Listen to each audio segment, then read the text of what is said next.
जी अस्सलाम वालेकुम। वालेकुम सलाम सर। जी क्या हाल है आपके, ठीक ठाक हैं? जी सर। चलेंगे क्लास शुरू करें फिर। Yes sir. जो अब तक हमने पढ़ा है उसमें कोई प्रॉब्लम तो नहीं है आप लोगों को?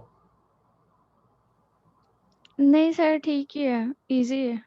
अच्छा चलें ठीक है। ओके। सर वो आपने जी ईमेल सेंड कर दें, वो असाइनमेंट सेंड करनी थी। अच्छा ठीक है, मैं कर देता हूँ अभी अभी इस क्लास के बाद कर देता हूँ। जी sir.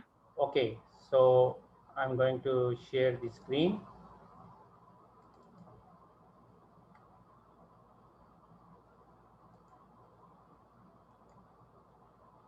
So hope you can see my screen. Yes sir. Okay, so अब तक हम पढ़ चुके हैं कि first of all, we discussed the introduction, why environmental microbiology came into being. Then we discussed the different environments where microorganisms are present, like the terrestrial, aquatic, and aeromicrobiology.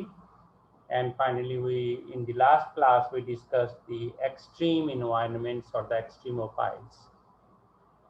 And if you remember, you have the assignment where you have to prepare a poster of the carbon, nitrogen, phosphorus, sulfur, and iron cycles and discuss important transformations of each cycle.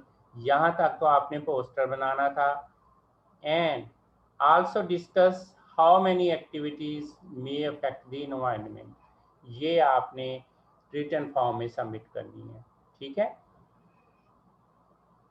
So we start with the new chapter, that is the what happens to the environment due to the biogeochemical cycles, particularly due to the human intervention or due to the anthropogenic activities, what happens to the environment. So in this chapter, you know that the biogeochemical cycles are stable for thousands to millions of years. For example, since long we are hearing that, or we can listen, that the atmosphere contains about 78 or 79% nitrogen, and still it is 78 or 79% nitrogen.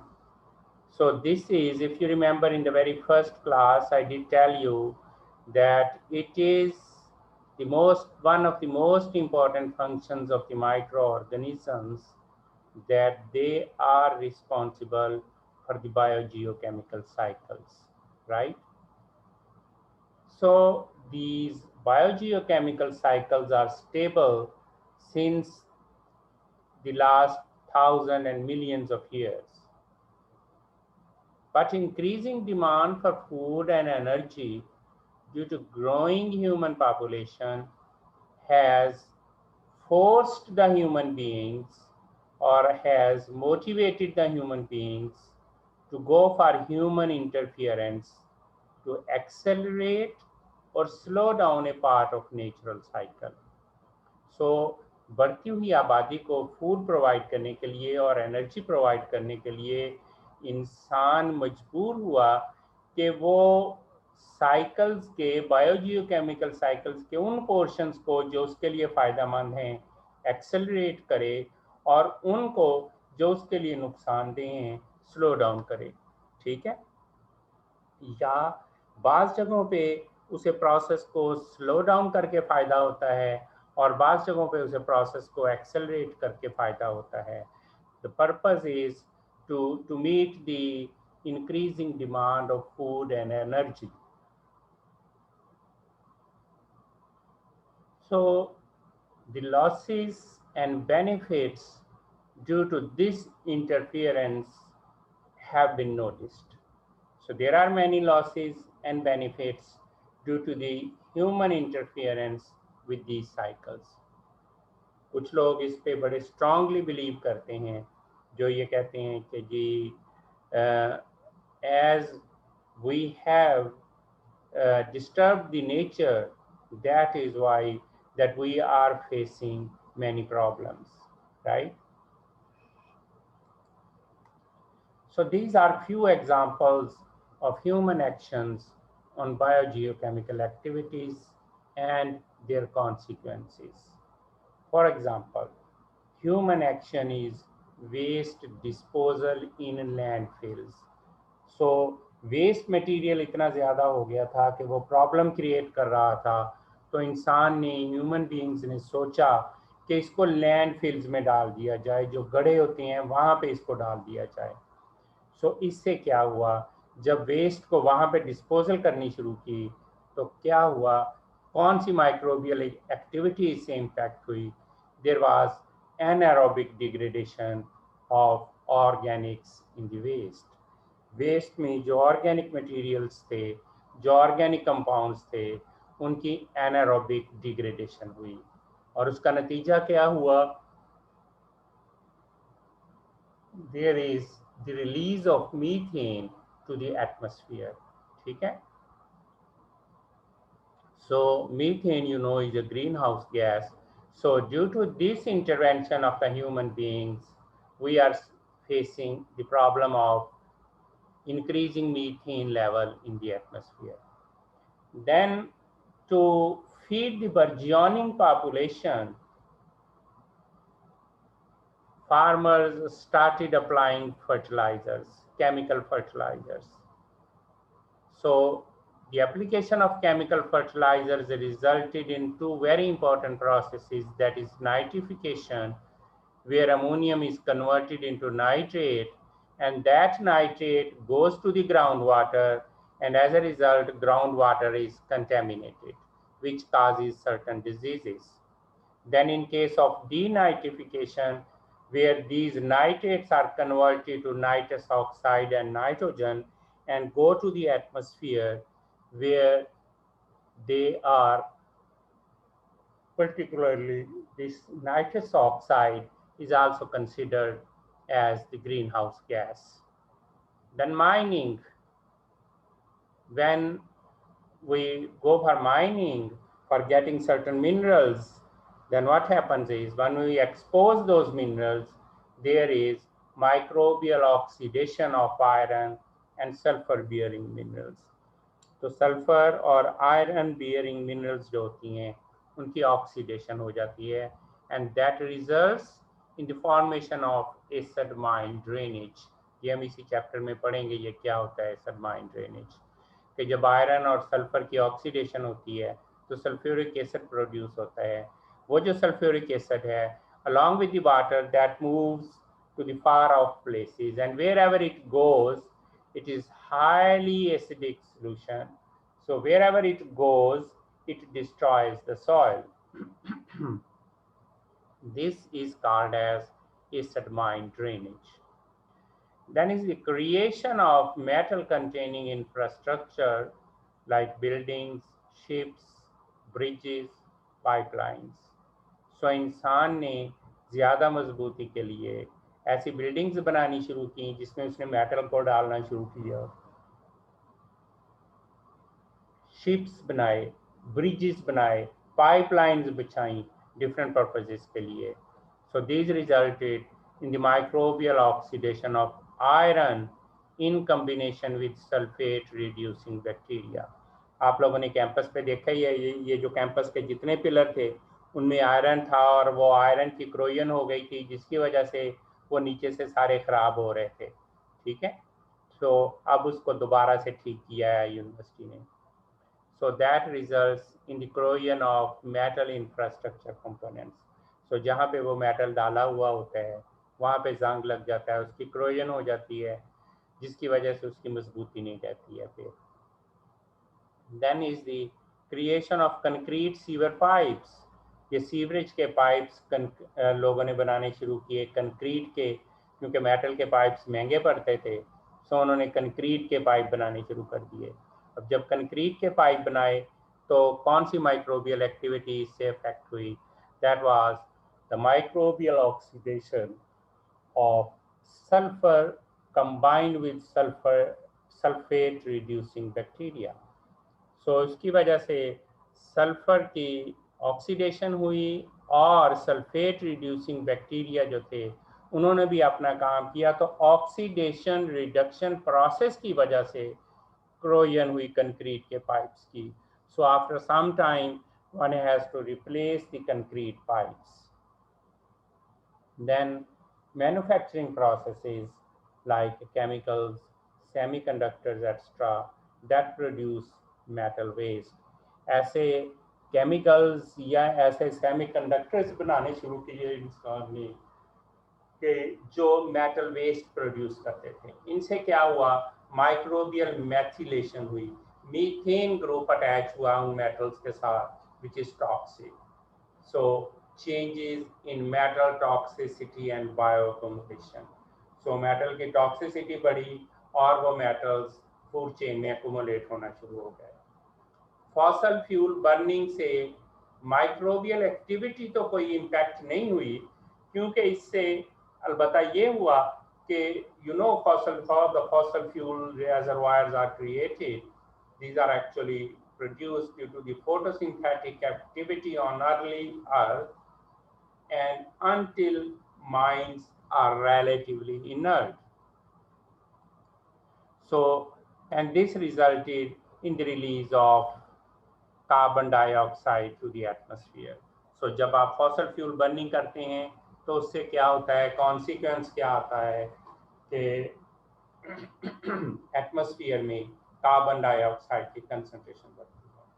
So these are few examples how the human intervention is affecting the microbial activities or the biogeochemical activities, and those activities ultimately result in creating certain problems for the human beings, right? So what are the detrimental impacts of biogeochemical cycles? Can you tell me, can you count some detrimental impacts of biogeochemical cycles? Zero Miza.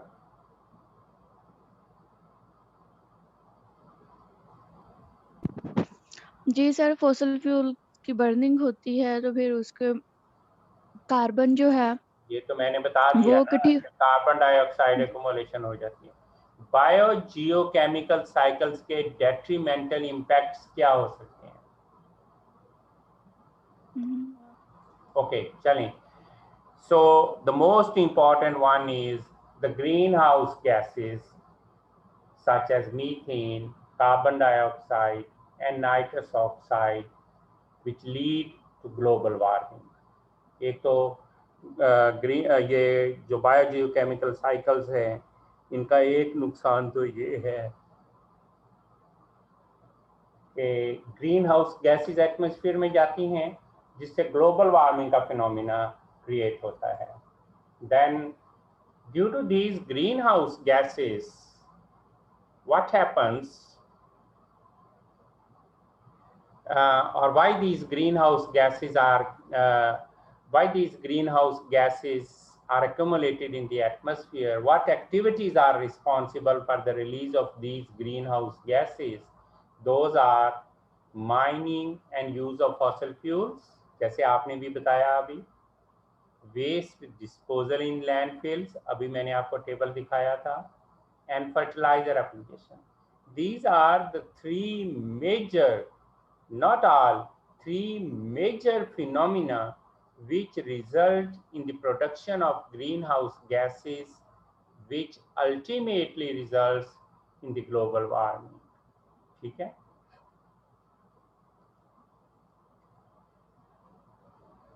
Similarly, accelerated acid leachates and metal mining that affects pH and water quality. So जब acid leachates जो होते हैं वो पानी में जाते हैं या आप मेटल की माइनिंग करते हैं तो उससे pH इफेक्ट होती है और वाटर क्वालिटी इफेक्ट होती है। Sometimes impact is localized. बास का तो वो लोकल थोड़ी सी जगह पे होता है, but still costly in terms of damage and repair. लेकिन फिर भी थोड़ी जगह पे होता है, लेकिन भी फिर भी ये बड़ा कॉस्टली होता है। क्यों कॉस्टली होता है? कि उस डैमेज को रिपेयर करने के लिए हमें अच्छा खासा खर्चा करना पड़ता है। जैसे मिसाल के तौर पे मैंने ये आपको पिलर्स ही की मिसाल दी है कि आप अंदाज़ा करें कि उन पिलर्स को रिपेयर करने के लिए यूनिवर्सिटी को कितना खर्चा करना पड़ा है। So corrosion of metal, stone and concrete. Sewerage के पाइप्स आपको चेंज करने पड़ते हैं, मेटल के पाइप्स आपको चेंज करने पड़ते हैं, स्टोन के जो भी चीज़ें होती हैं वो अगर क्रोड हो जाएं तो आपको चेंज करनी पड़ती हैं। So that is a very costly process. लेकिन इसके साथ साथ जो बायोजियोकेमिकल साइकिल्स हैं, इनके कुछ बेनिफिशियल इम्पैक्ट्स भी होते हैं। वो बेनिफिशियल इम्पैक्ट्स क्या हो सकते हैं? Such as the metal recovery, for example gold, copper and uranium. आप जो माइंस होती हैं वहाँ से आप ये जो कॉस्टली मिनरल्स हैं, मेटल्स हैं, गोल्ड, कॉपर और यूरेनियम वगैरह, ये बायोजियोकेमिकल साइकिल्स ही की थ्रू आप वहाँ से ले सकते हैं। Then composting. कंपोस्टिंग में कि कंपोस्टिंग में हम जो है जो वेस्ट मटेरियल होता है, ऑर्गेनिक वेस्ट, उसको डिकम्पोज करते हैं into a useful organic product. Then is the remediation of contaminated sites. Chemical or physical remediation is costly, so we can go for the bioremediation, which is comparatively cheaper. But whatsoever you do the chemical remediation or bioremediation, it is actually a cycle, a biogeochemical cycle, which is responsible for the remediation of that contaminated site. So these are the beneficial impacts. So what we will study in this chapter is, we will be discussing the microbially influenced corrosion क्या होती है, microorganisms कैसे corrosion को affect करते हैं, acid mine drainage and metal recovery क्या चीज़ है, biomethylation of metals and metalloids हम discuss करेंगे. Then we will discuss the nitrous oxide and Earth's atmosphere. We will discuss nitrate, contamination of groundwater, biogenesis of halomethanes and other organohalogens, and composting. So these are the outlines of this chapter which we will be discussing. So first of all, we take up the microbially influenced corrosion. This is very common in your daily life. You see it many times. So hello जी hello जी अस्सलाम वालेकुम sir, आवाज आ रही sir? Waheed बात कर, वहीद। हाँ जी आवाज आ रही है आपकी जनाब। आज आपका माइक ठीक हो गया है। जी जी सर, अल्लाह का शुक्र है सर। बड़ी परेशानी थी, मैं बड़ा बेताब रहता था आपकी बातें सुनने के लिए और आपको जवाब देने के लिए। मैं बड़ा बेताब रहता था। मैं स्पेशल गया हूँ एतवार वाले दिन से, ये सेट करा कर आया हूँ। चलें ठीक हो गया, बस ठीक है फिर। अब आपको मेरी आवाज आ रही है ना? कमाल सर कमाल। अब आप जो पूछेंगे इंशाल्लाह आपके साथ साथ चलूंगा इंशाल्लाह। चलें ठीक है, वेरी गुड। हाँ जी, आप इंशाल्लाह मजा आएगा अब चलें इंशाल्लाह। ठीक है जी। हाँ, बड़ी परेशानी सर ना, वो चीजें कुछ ऐसी मुझे ज्यादा पूछते थे ना, मुझे आती होती थी, लेकिन मैं अफसोस कि इधर ना गांव में हम इधर ना सर ना, तो आपको पता इग्नोरेंट पीपल है, इधर सहूलत नहीं है ये।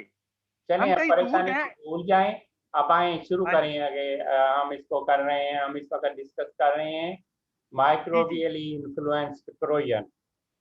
जी सो क्रोजन या ये जो जिसे आप कहते हैं जंग लग जाता है मेटल को, all this is common language में हम उसे कहते हैं जी जंग लग गया, दिस इज क्रोजन कि वो खत्म हो जाती है तकरीबन। So how the microorganisms are responsible for this corrosion? So microbially mediated corrosion can damage metal structures submerged in water. खास तौर पे मेटल की वो स्ट्रक्चर्स जो पानी में डूबी होती हैं उनको जल्दी जंग लगता है, you know that. Then pipelines that carry water and oil products. वो pipelines जो पानी और ऑयल लेके जाती हैं उनकी corrosion हो जाती है, वो डैमेज हो जाती है। जो आप डेली अपने घरों में देखते हैं कि कभी कहीं से पाइप जंग लगा टूट जाता है, कभी कहीं से टूट जाता है, तो घरों में आदमी उनकी रिपेयर में ही लगा रहता है। It is thought that microbially influenced metal corrosion accounts for 15 to 30% of the corrosion failures in gas and nuclear industries. So ये कहा जाता है, ये सोचा जाता है कि गैस और न्यूक्लियर इंडस्ट्री में 15 से 30% तक जो फेलियर होती है वो corrosion की वजह से होती है। ठीक है, it is due to the corrosion जो 15 से 30% तक उस सिस्टम की फेलियर के रिस्पॉन्सिबल होती है। और अकॉर्डिंग टू एन एस्टिमेट, अगर corrosion के लिए कंडीशंस फेवरेबल हों, जो हम डिस्कस करेंगे कि फेवरेबल कंडीशंस क्या होती हैं, अगर corrosion के लिए कंडीशंस फेवरेबल हों तो एक आयरन का पाइप जो 3 मिलीमीटर मोटा हो वो 5 से 7 साल में corrosion की थ्रू मुकम्मल खत्म हो जाता है। ठीक है, सो अगर फेवरेबल कंडीशंस हों corrosion के लिए तो an iron pipe of 3 millimeter wall thickness can be corroded through in 5 to 7 years। 5 से 7 साल में अगर आप उसके प्रॉपर प्रिवेंटिव मेजर्स नहीं लेंगे तो 3 मिलीमीटर मोटी वाल वाला पाइप भी खत्म हो जाएगा। That is why it is said that this is one of the most costly microbial reactions in nature। तो इसी वजह से ये कहा जाता है कि जो नेचर में माइक्रोबियल रिएक्शन हो रही हैं ये उनमें से महंगे तरीन रिएक्शंस में से एक रिएक्शन है। This corrosion of metal pipes is one of the most costly microbial reaction। It means that buried iron pipes must be continually replaced or else protected by wrapping with asphalt or plastic। So फिर इसलिए कहा जाता है कि या तो आप iron के पाइप्स जो हैं उनको आफ्टर सम टाइम रिप्लेस करते रहें या फिर उनके ऊपर आप प्लास्टिक और एस्फाल्ट लगाएं। वो आपने देखा होगा, वो कोल तार लगाते हैं या प्लास्टिक की टेप लपेटते हैं पाइप के ऊपर उसको बरी करने से पहले। That is a protective measure. This is an example. मैंने आपको एक किसी लेक्चर में बताया भी था बायोफिल्म की, जब हम बात कर रहे थे कि जो टाइटैनिक मिला था समुद्र में से तो उस पे बायोफिल्म्स बनी हुई थी। आप देख सकते हैं कि कैसे उसकी corrosion हो चुकी है। ठीक है, जो मेटल सरफेस थी उसकी कैसे उसकी corrosion हुई है। So how it happens?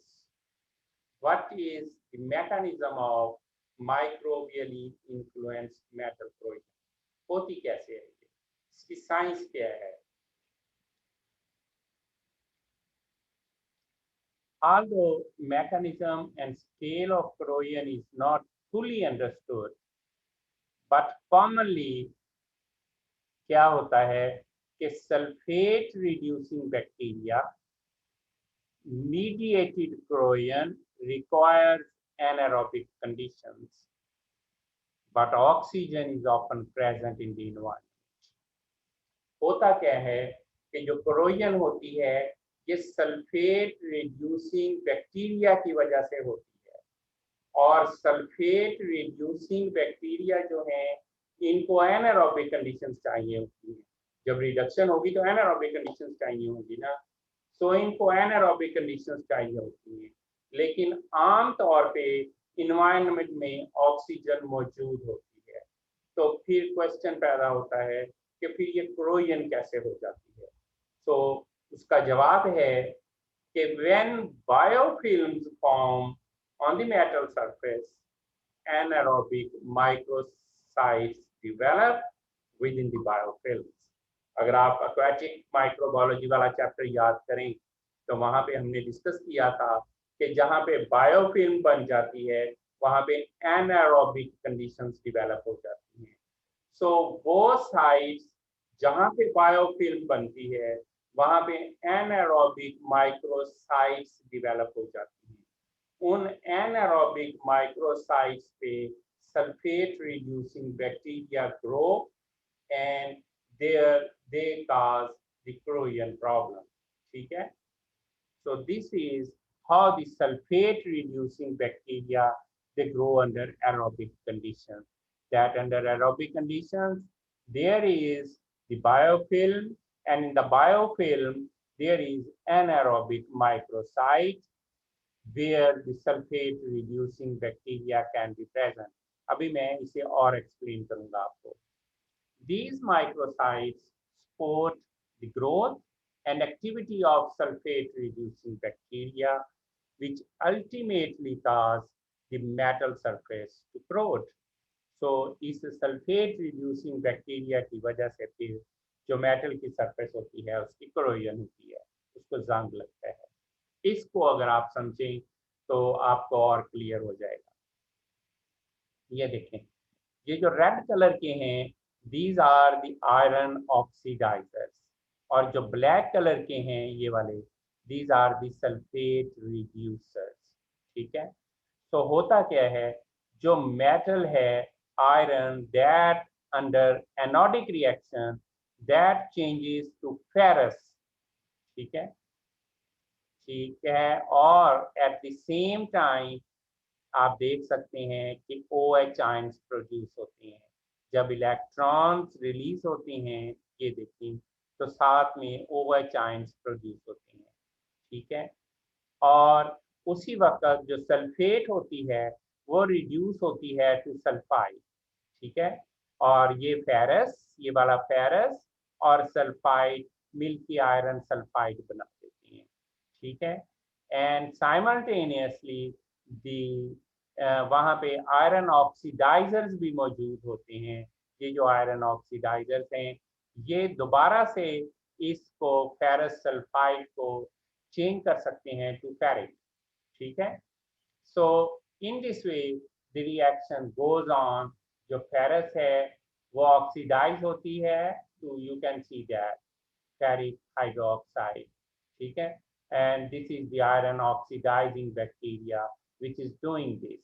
So in this way, both the sulfate the iron reducing or sulfate reducing bacteria and the iron oxidizing bacteria both are working at the same time, and ultimately these result in the synthesis of corrosion or in the corrosion of iron pipes. Similarly इसको थोड़ा सा हम पहले जरा देख लेते हैं। तो मैंने आपको फिगर से एक्सप्लेन करने की कोशिश की।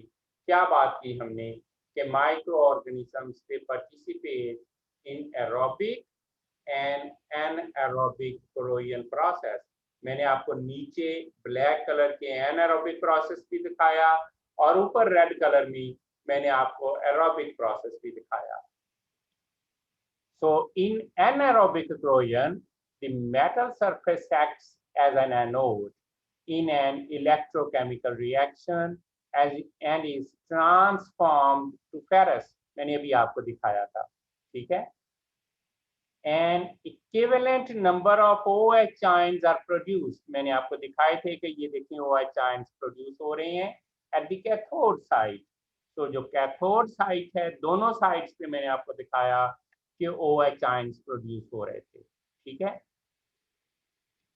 so the anaerobic sulfate reducing bacterium desulfovibrio produces the sulfide which reacts with ferrous to produce iron sulfide, and at the same time hydroxyls from water react with hydrogen ions and the overall reaction is this one. ठीक है, iron और sulfate मिलके ultimately you get the iron sulfide and ferric hydroxide. ठीक है, the conditions, हमने कहा था जब conditions favorable हों तो वो favorable conditions क्या होती हैं? The conditions required for the reaction include anaerobic sites at redox potential less than -400 millivolt. ठीक है, कि वहां पे anaerobic sites होनी चाहिए और redox potential less than 400 millivolt होना चाहिए. A pH greater than 5.5, low free oxygen content and the presence of sulfate.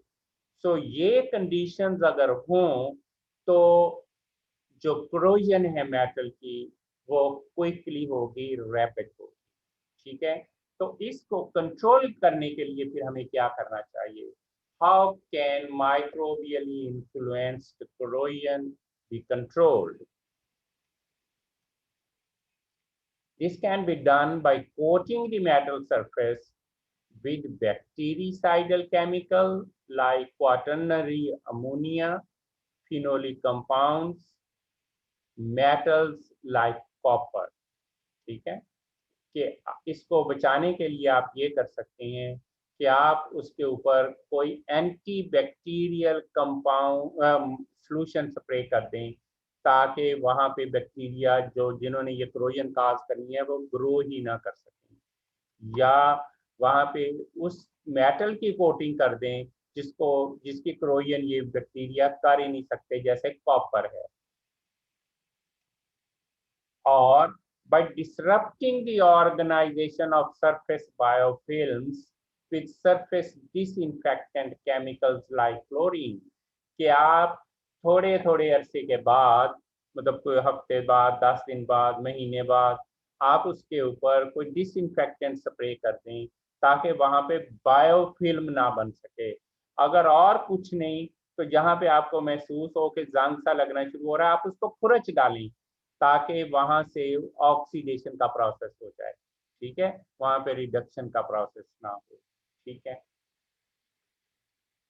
और by scraping the metal surface, जो मैंने अभी आपको बताया कि आप मेटल की सरफेस जो है उसको स्क्रैप कर दें, उसको ऊपर से खुरच दें. That was about the metal corrosion.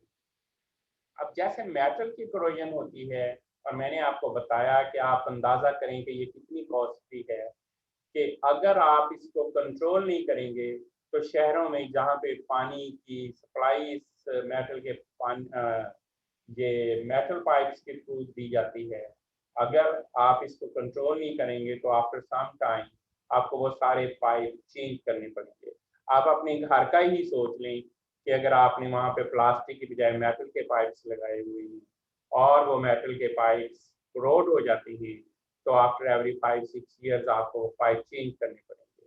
और अगर आपने वो अंडरग्राउंड वायरिंग की होगी तो आपके लिए और ज़्यादा सीरियस मसला होता है.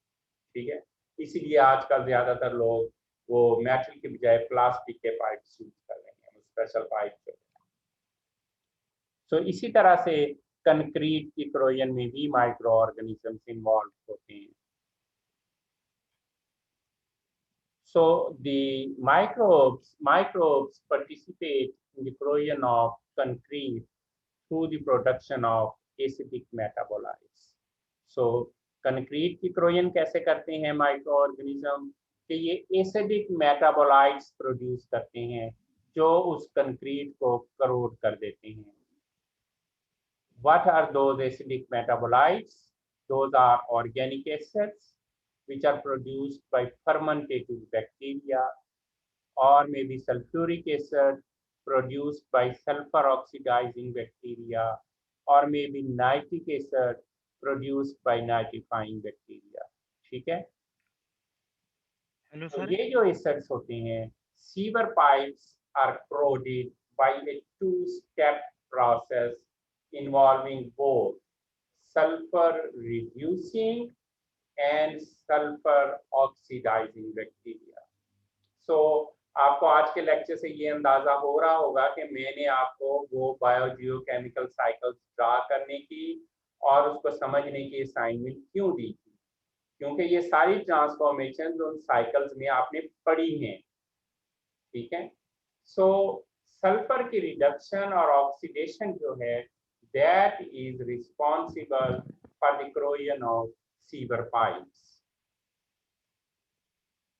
Pipes carrying sewage contain two distinct environments.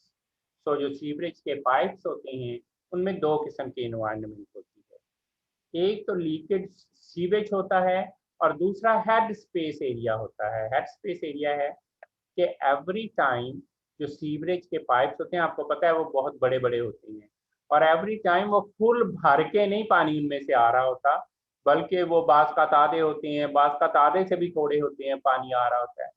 तो जहां पर तो पानी आ रहा होता है, अब पानी है, जो जो पानी है that is the liquid sewage, और जो उसके ऊपर पाइप, पानी के ऊपर जो पाइप में जगह खाली है that is the head space area, ठीक है। मैं अभी आपको यहाँ से एक्सप्लेन करूंगा, पिक्चर अभी मैं दिखाऊंगा आपको। इन द लिक्विड इन्वायरमेंट जहाँ पे वो पानी है, anaerobic conditions are created by high rate of microbial activity. तो वहाँ पे माइक्रो ऑर्गेनिक, क्योंकि उसमें ऑर्गेनिक मैटर ज़्यादा होते हैं, माइक्रोबियल एक्टिविटी ज़्यादा होती है, सो वो जितनी ऑक्सीजन होती है उसको यूज़ कर लेती है, सो वहाँ पे एनारोबिक कंडीशन क्रिएट हो जाती है। Sulphate reducing bacteria generate sulphide under anaerobic conditions which is converted to hydrogen sulfide. So क्योंकि वहाँ पे रिड्यूसिंग कंडीशंस हैं, इसलिए वहाँ पे सल्फेट रिड्यूसिंग बैक्टीरिया डोमिनेट करते हैं और वो वहाँ पे सल्फाइड बनाते हैं, और सल्फाइड चेंज हो जाता है to hydrogen sulphide. In the aerobic and moist environment of the head space, ऊपर जो खाली जगह होती है वहाँ पे सल्फाइड ऑक्सीडाइजिंग बैक्टीरिया मौजूद होते हैं, क्योंकि वहाँ ऑक्सीजन होती है। So they oxidize hydrogen sulfide to sulfuric acid. So पानी से हाइड्रोजन सल्फाइड गैस प्रोड्यूस होती है, ये हाइड्रोजन सल्फाइड ऊपर हेड स्पेस में जाती है, वहाँ पे सल्फाइड ऑक्सीडाइजिंग बैक्टीरिया मौजूद होते हैं जो इसको सल्फ्यूरिक एसिड में चेंज कर देते हैं। इस पिक्चर से आप इसको बेटर समझ सकेंगे।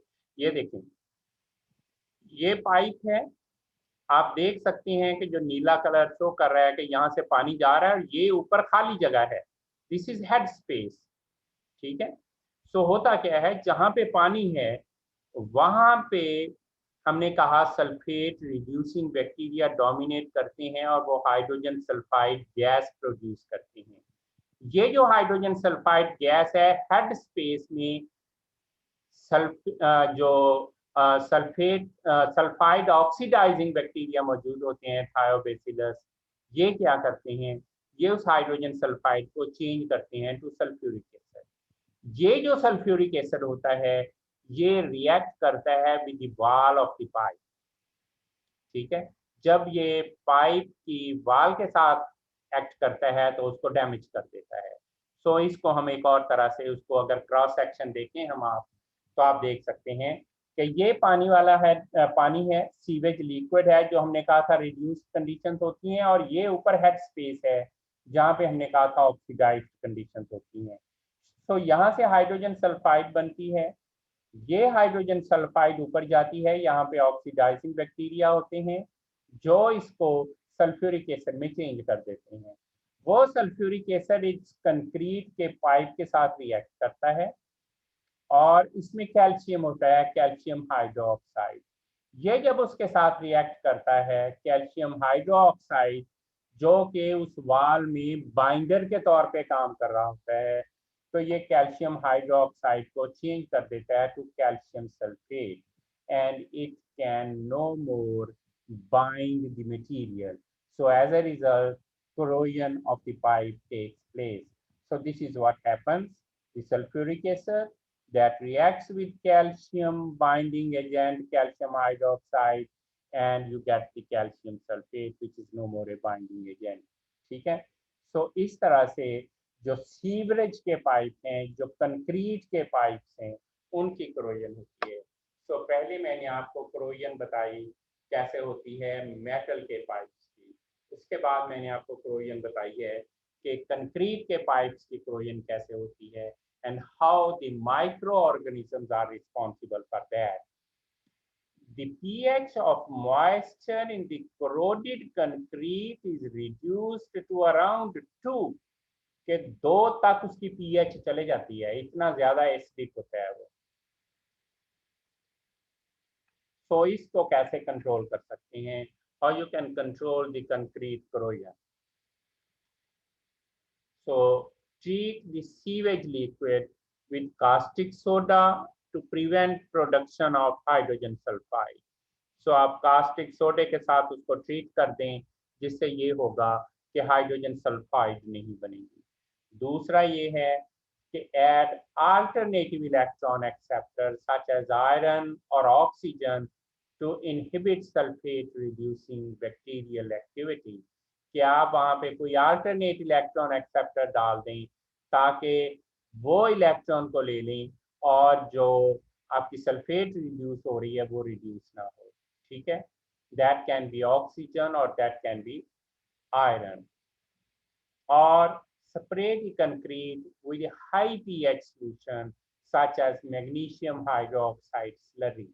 आप मैग्नीशियम हाइड्रोक्साइड की स्प्रे कर दें ताकि उसकी पीएच बहुत ज़्यादा लो ना जाए। So this is how you can control the concrete corrosion. Then comes what is acid mine drainage. चलें ये हम नेक्स्ट टाइम करेंगे, अभी आपका कोई क्वेश्चन है तो वो पूछिए। हेलो, जी जी, अस्सलाम वालेकुम सर। वालेकुम सलाम। सर आवाज आ रही है सर? जी जी बिल्कुल आ रही है, पूछें आप क्या पूछना चाहते हैं। सर ये मैं पूछना चाहता हूँ कि ये जो कंक्रीट आयरन तो एलिमेंट है, हमें पता है एलिमेंट है। जी ये जो कंक्रीट है ये जी, सल मिनरल है, ये मिनरल है या एलिमेंट है कंक्रीट? इसका फार्मूला होगा या नहीं? केमिकल कंक्रीट जो कंक्रीट होता है। देखें मैंने आपको अभी बताया है कि ये सीमेंट वगैरह होता है जिसमें कैल्शियम हाइड्रोक्साइड बाइंडिंग एजेंट के तौर पे काम कर रहा होता है। ये रॉक्स से बनता है, सीमेंट जो होता जी है जी रॉक्स जी से जी बनता है। ठीक है, जी जी वहां से जी बनता है ये सीमेंट। जी जी सीमेंट की कोई फैक्ट्री नहीं देखी आपने कभी?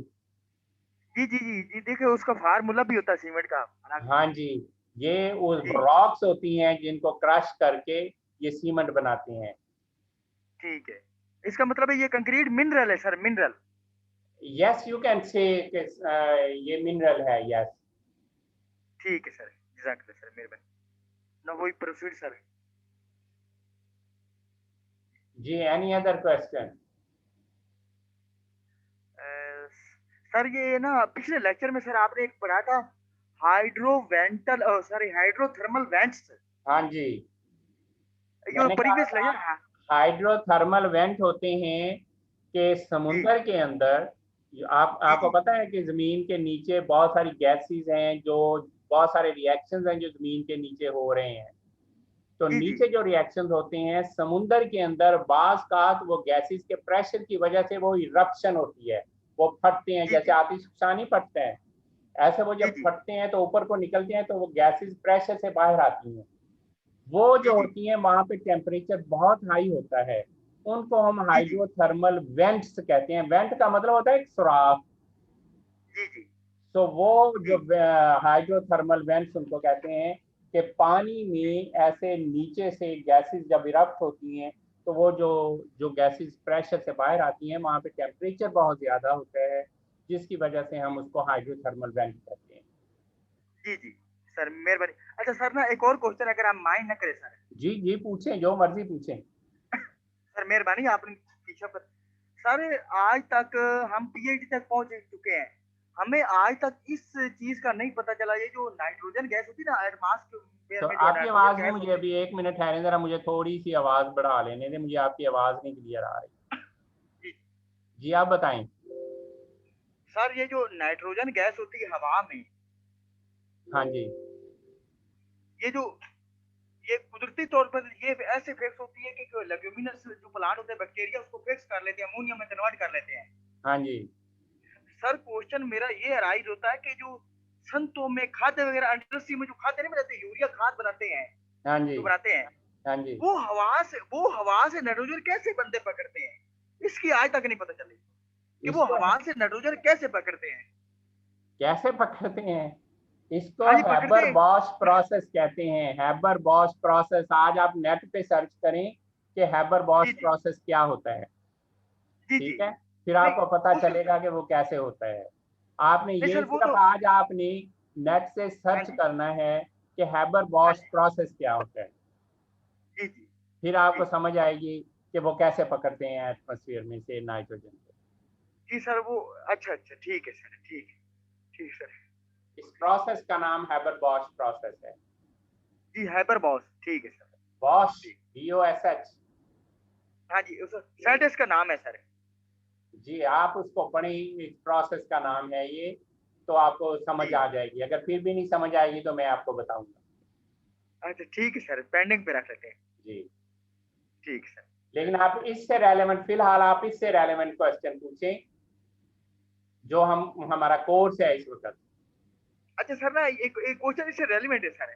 जी, सर सर, ये जो पैपों के अंदर हमें बदबू आती है, जिसे हम फाउल स्मेल कहते हैं, जी, ये हाइड्रोजन सल्फाइड गैस की स्मेल होती है? जी हाँ, बिल्कुल, इसका मतलब है जितने भी जो और तालाब होते हैं पानी के, उसके अंदर अगर जो गंदी बदबू आती है हाइड्रोजन, इसका मतलब है वहां पे ये हाइड्रोजन सल्फाइड की इंडिकेशन रहती है कि वहां पे ये गैस बन रही है, इसी वजह जी, से समझ यही आ रहा बन रही है। आपके घरों में भी जो किचन में जो काला सा पाइप जम जाता है, उसमें वो भी है। हाँ जी, सल्फाइड ही होता है। फिर आप एसिड जी जी डालते हैं तो वो सल्फेट में चेंज होकर डिजॉल्व होकर नीचे चला जाता है। जी जी। अच्छा सर ना, एक थोड़ा सा ये जो कुछ बंदे मरीज होते हैं जिनको ना खारिश वगैरह होती है, खारिश जिसे हम स्कैबीज कहते हैं सर, स्कैबीज। जी, हाँ जी, वो कहते हैं कि गंदे पानी के तालाब जहाँ पे पानी ना सदियों पहले खड़ा हुआ पे नहा लो, तो वहां पे जो इलाज होता है, मुझे पता है, ये सल्फर है जो खारिश को खत्म करती है। नहीं, मैं उस पर नहीं कमेंट करूंगा। मुझे इसका हाँ नहीं जी पता। मैंने ये बात आपको बताई थी सर कि एक जी, मिनट, आपने एक मिनट मेरी बात सुन।